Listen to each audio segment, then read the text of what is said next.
Bonjour, dans cette nouvelle vidéo, nous allons voir comment améliorer l'ergonomie de PowerShell en ligne de commande grâce à PS Readline.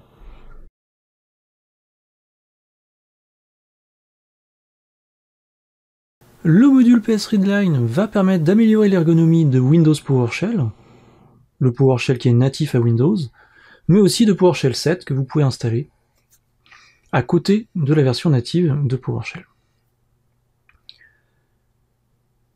Le module PS Readline doit sûrement déjà être présent sur votre machine, mais sûrement dans une version plus ancienne.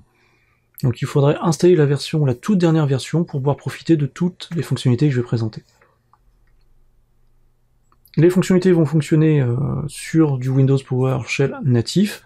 C'est ce que je vais utiliser pour la démonstration, mais aussi sur du PowerShell 7 bien entendu. Pour l'installer, l'idéal c'est de fermer toutes vos instances de Windows PowerShell.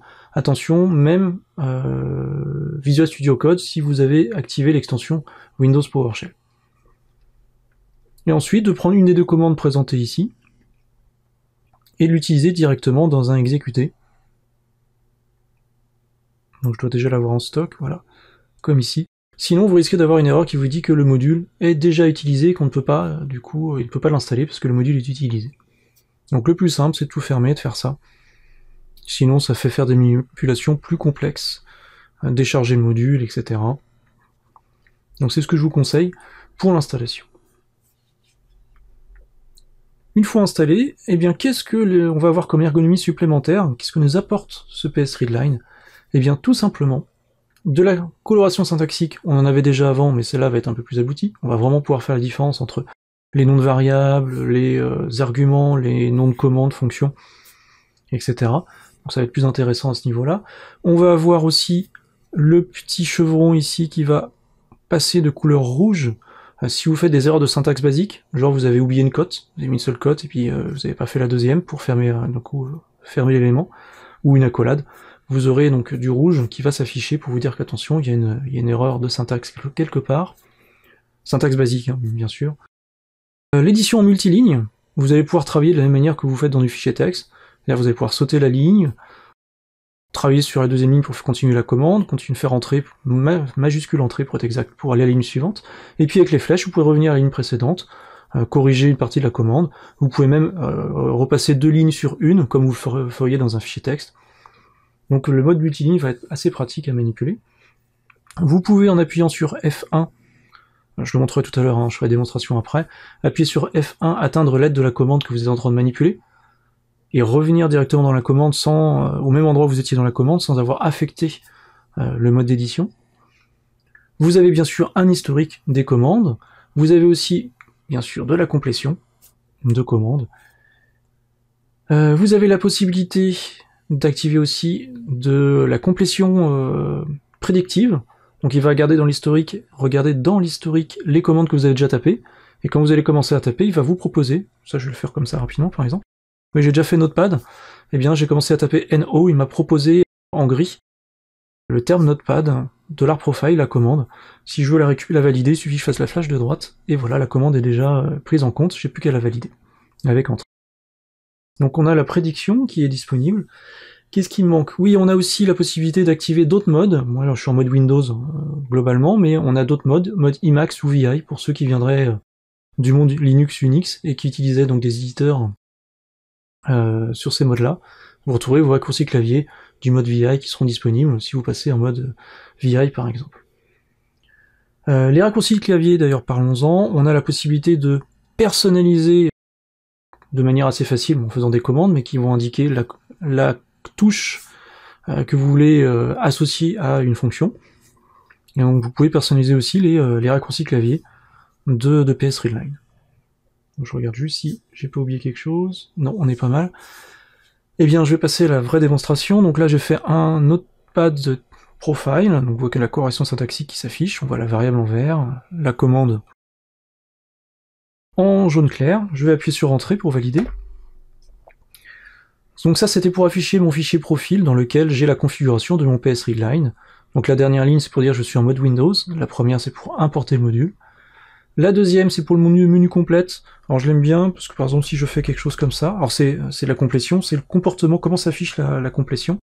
Donc là, bon, En gris, on se rappelle, je l'ai montré tout à l'heure que ça, c'est de la prédiction. Je vais faire un V, un E, pardon, et allez, un V en plus. Si je fais tabulation, il me propose bien les différents éléments qui commencent par EV, get-EV. Donc j'en ai 3, j'ai 3 choix. Et là, il me propose à chacun des éléments, j'ai aussi la possibilité de voir directement les arguments et les différents jeux d'arguments de la commande, ou des commandes en question d'ailleurs. Donc je vais me déplacer sur getEventLog par exemple, je m'en fiche un peu. Je fais entrer, et voilà, j'ai ma commande qui est là, j'ai plus qu'après, si je veux continuer à faire la suite des arguments, et puis les complétions toujours disponibles. Donc ça, ce mode-là où j'ai les menus qui apparaissent comme ça, c'est la fonction menu complète que j'ai utilisé, que je préfère. Si vous voulez revenir sur le menu classique, faut surtout ne mettez pas le même comportement que moi, si vous voulez avoir tout qui se liste directement. Donc vous voyez qu'il y a des belles décorations syntaxiques, on avait du bleu là pour du texte, pour des valeurs chaînes. Ma troisième commande de configuration, c'est pour la prédiction. Donc la prédiction, on l'a un peu déjà vue. Alors je vais faire un get par exemple, là, on voit qu'il y a une prédiction. Alors j'aime pas trop ce mode-là, je préfère, donc j'appuie sur F2 pour changer le mode de prédiction qui est d'abord list view, c'est ça que j'utilise normalement. Je l'ai changé tout à l'heure pour la démonstration, si je fais F2, je vais passer directement à un autre mode de un autre affichage de la prédiction, et je vais pouvoir aller maintenant chercher, qu'est-ce qui m'intéresserait, justement c'est que j'avais à 2 secondes, celle-là, en fait, qui va me permettre d'afficher, donc je fais entrer, et là il me lance la prédiction directement, et cette commande-là, qu'est-ce qu'elle m'a fait? Elle m'a affiché tous les raccourcis clavier disponibles, avec donc la touche, ce que fait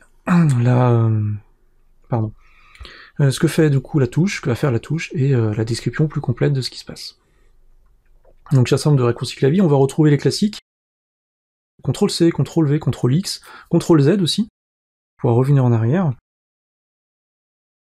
Je vais mettre une autre commande.